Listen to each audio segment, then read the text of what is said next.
Tenemos un feto. Entonces lo que tú tienes que determinar es la edad aproximada que tiene este feto. Para eso se te va a explicar cuál es el procedimiento. Tú puedes observar que la posición fetal dentro del útero materno es de esta manera. La cabeza fetal dirigida hacia abajo. El feto no permanece en forma longitudinal, sino permanece en cuclillas. Y entonces dentro del útero. Esta es la posición correcta, por lo tanto tú observas que el feto en la posición correcta mantiene cierta curvatura en el cuerpo. Es lo que estamos tratando de hacer aquí en el dibujo. Todo este dibujo lo tienes en la parte final de tu guía de práctica, por eso te damos la guía de práctica. ¿Observaste? Hay un trazo que indica la forma como tienes que proceder luego a medir con la cinta métrica. Entonces te decía, esta es la posición correcta que tiene el feto dentro del útero materno. Ahora, esta parte superior de la cabeza se llama coronilla. Y esta parte que está relacionada con el coxis se llama rabadilla. Entonces, lo que tú tienes que realizar con la cinta métrica es una medición coronilla, rabadilla. Pero no vayas a medir de esta manera. O sea, yo coloco la cinta métrica de esta manera para realizar esa medición. La medición tiene que ser como le indica el dibujo que tienes al final de la guía de práctica. O sea, la medición es así, un trazo vertical. Un trazo vertical que sale de la coronilla y debe terminar en la rabadilla. Y la medida que te sale la tienes que expresar en milímetros, no la expreses en centímetros. Porque en esa última hoja, en la parte superior, tienes un cuadro de valores. Entonces, Keimur, el autor de esa escala de medición, establece que esas son las medidas aproximadamente que tiene el feto conforme avanza su desarrollo embrionario dentro del útero materno. De tal manera que tú al medir la longitud coronilla-rabadilla te va a expresar en milímetros. O sea, el centímetro te va a expresar en centímetros, pero lo conviertas a milímetros. Ya sabes que un centímetro tiene 10 milímetros. Por lo tanto, te sale 2,5 centímetros, es 25 milímetros. Entonces tú tienes que expresar ese valor en milímetro. Y luego, el valor que te sale en milímetro de coronilla-rabadilla tiene que coincidir o tiene que tener un ligero margen de error con la longitud que tiene el pie. O sea que ahora procedes a medir el pie, del talón hasta la punta del dedo. Entonces, de acuerdo al tablero que nos da Keimur, establece que la medición coronilla-rabadilla debe coincidir con la medición del pie para poder determinar hacia la izquierda. Mira tu cuadro hacia la izquierda. Allí está la duración en semanas o en meses. Por darte un ejemplo, ahí tienes tu valor. Si a ti te sale 190 milímetros coronilla-rabadilla, ¿cuánto aproximadamente debe salirte como longitud de pie? 39 milímetros, ¿me entiendes? Ahora, si a ti te saliera, vamos a poner el caso, te saliera con longitud coronilla-rabadilla 120 y luego comparas con la longitud del pie y te sale 9, tú ves, ahí hay un margen de 2 casilleros. Entonces, ¿qué es más probable que esté fallando? ¿En la medición del pie o en la medición coronilla-rabadilla? Coronilla-rabadilla. De repente, no le has dado la curvatura característica que tiene el feto al permanecer dentro del útero materno. O sea, la medida que es infalible es la medición del pie. En la que sí podríamos fallar es coronilla-rabadilla, porque no le hemos dado la curvatura necesaria para realizar esa medición. Pero si acá me sale un casillero y acá me sale un casillero que está encima o debajo, ese margen de error puede darse. Y si me da ese margen de error, profesor, entonces tú tienes, mira, 120 milímetros, ¿cuántas semanas es? 14, y te sale 14 milímetros, ¿cuántas semanas sería? 13, muy bien. ¿Me entiendes? Entonces te saldría que el feto tiene aproximadamente 13 semanas. ¿Lo entendieron? Ya, eso es lo que tienes que ir entendiendo. Y aquí igualmente tú observas su cordón umbilical, que es sumamente delgado. Listo.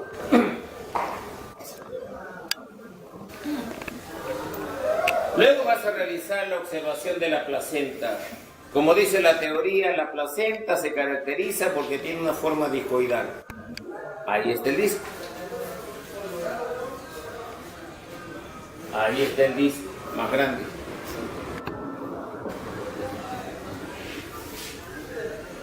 Ahí está el disco. Entonces, esa es la característica que tiene la placenta. Tiene una forma discoidal, un disco. Tienes que medir cuál es su diámetro, tienes que medir cuál es su grosor. Y entonces, y a la vez tienes que identificar las dos caras que presenta. Esta se llama cara materna. Y donde tú veas que está el cordón umbilical, esa es la cara fetal. Entonces la cara materna se caracteriza porque presenta trozos llamados cotiledones. Aquí son más notorios, observa. Ahí están separados los cotiledones. Y entonces lo que separa un cotiledón de otro, un saliente, un trozo saliente de otro trozo saliente, se llaman tabiques deciduales. ¿Ya? Son los tabiques deciduales. Y esta cara materna, que se caracteriza por presentar los cotiledones separados por los tabiques deciduales, tiene una membrana resistente elástica llamada membrana decidual o decidua basal. Membrana decidual o decidua basal. Donde está el cordón umbilical, está la cara fetal. Y aquí tenemos oportunidad solo de ver una membrana, la membrana corión. Y tú ves unos cordones gruesos que se pueden traslucir a través de esa membrana, que vienen a ser las arterias y las venas coriónicas, pero tú lo vas a resumir en decir los vasos coriónicos. Y luego, si tú observas del lugar donde están, todo está ramificado de vasos coriónicos, pero ¿dónde convergen todos los vasos coriónicos? En el cordón umbilical. Todos los vasos coriónicos convergen en el cordón umbilical. Y ahora, te repito, tú aquí lo que estás observando solamente es la membrana corión, porque te enseño otra placenta. Aquí está el cordón umbilical. Y aquí tú sí tienes la oportunidad de ver dos membranas. Una externa, llamada amnios, y otra interna, llamada corión. Entonces la que has visto en la otra placenta es esta interna. Y la que está viendo en esta placenta es el amnios y el corión. El amnios es la cara externa, o es la membrana externa, perdón, y el corión es la membrana interna. Entonces te piden la característica, es elástica, y tú ves, el amnios es transparente. Aquí tú observas donde coloco mi dedo, el amnios es transparente. Y entonces luego vas a comparar, cuando ya estudies esto, cuál será más gruesa, si el corión o el amnios. Entonces, normalmente cuando he tomado los pasitos hasta en enfermería, siempre confunden la ubicación del amnios con el corión, si es externa o es interna. Tú recuerda, el corión es la que está pegada, porque es la que está en relación con los vasos coriónicos. El amnios, ¿de qué se encarga? De secretar el líquido amniótico. Y el niño está sumergido dentro de ¿qué? De líquido amniótico. Por lo tanto, el amnios es la membrana externa. Y el corión es la membrana interna. Y luego, por eso es fácil no confundirse. Donde está el cordón umbilical, esa es la cara fetal.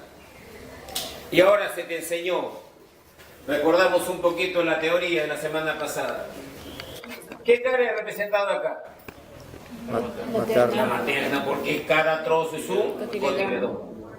Y acá lo que trato de representarte es que existen clases de cordones umbilicales de acuerdo a su inserción. Cuando está inserto en el centro del disco se llama céntrico. Cuando está fuera del centro, céntrico. Y cuando está al borde o margen, germinal. ¿Cierto? ¿Este cuál será? Excéntrico. Excéntrico, muy bien. Este es excéntrico. ¿Este cuál será? Excéntrico. Excéntrico. ¿Este cuál será? Marginal. ¿Tú ves? Marginal. En el margen, casi en el borde del disco. Y entonces cuando este cordón está en el centro es que recibe el nombre de céntrico. Y en la placenta que vas a ver solamente encontramos excéntrico y marginal. Ahora, yo estiro el cordón umbilical y tú ves, no se estira en una forma vertical uniforme. A eso se le llama forma tortuosa. ¿Entiendes? Forma tortuosa.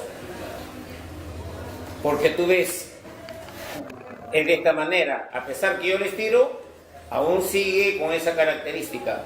Y a eso se le llama forma tortuosa. Entonces, tú en la práctica se te pide que midas el cordón umbilical, mide el cordón umbilical con el que estás trabajando. Tú por teoría sabes que ese cordón umbilical normalmente mide de 50 a 60 centímetros, pero aquí no están los 50 a 60 centímetros. Tú sabes que en cualquier parte de tu cuerpo, por donde va una arteria, lo acompañan dos venas. Acá es lo contrario. Dos arterias. Acá hay una vena y dos arterias. Me preguntaba un alumno del grupo que se ha ido, ¿y por qué, profesor? Es fácil entender. Una arteria que transporta sangre arterial y una vena que transporta sangre venosa. Y la sangre arterial que contiene oxígeno y nutrientes.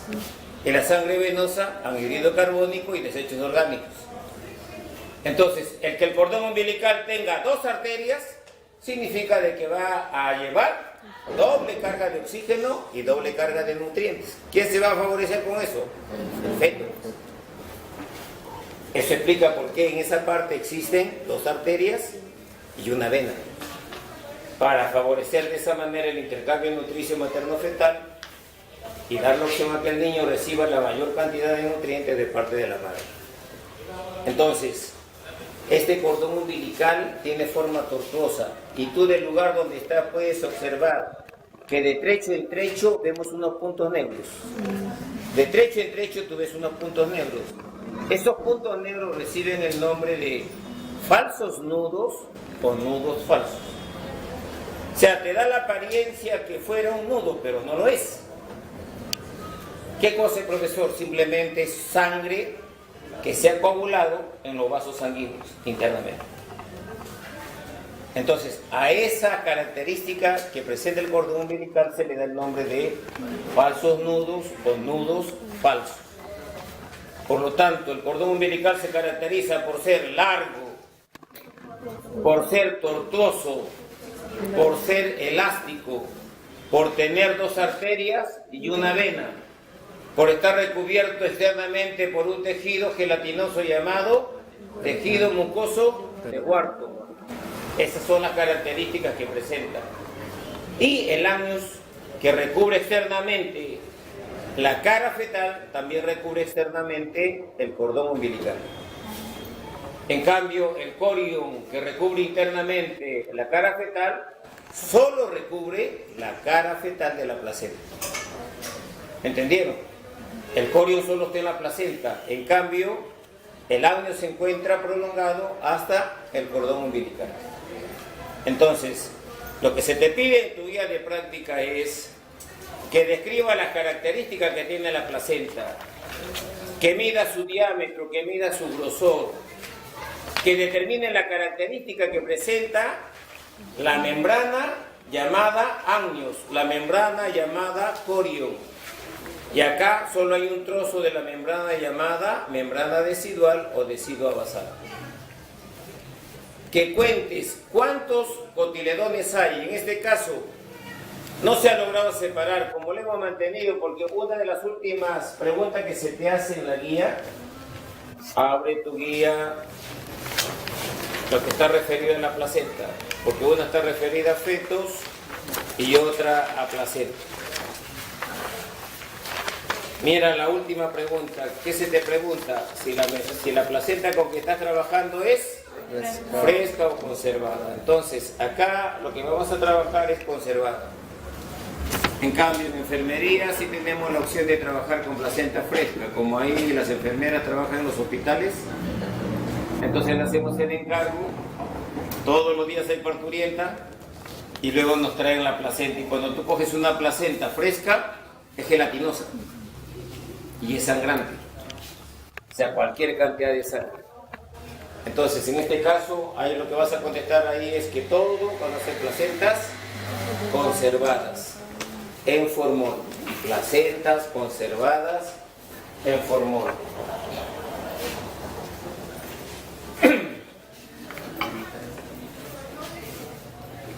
Entonces, en 2 mesas va a haber un feto con 2 placentas. Ven ustedes cuál está mejor para poder contestar la pregunta que te formulan en el balotario.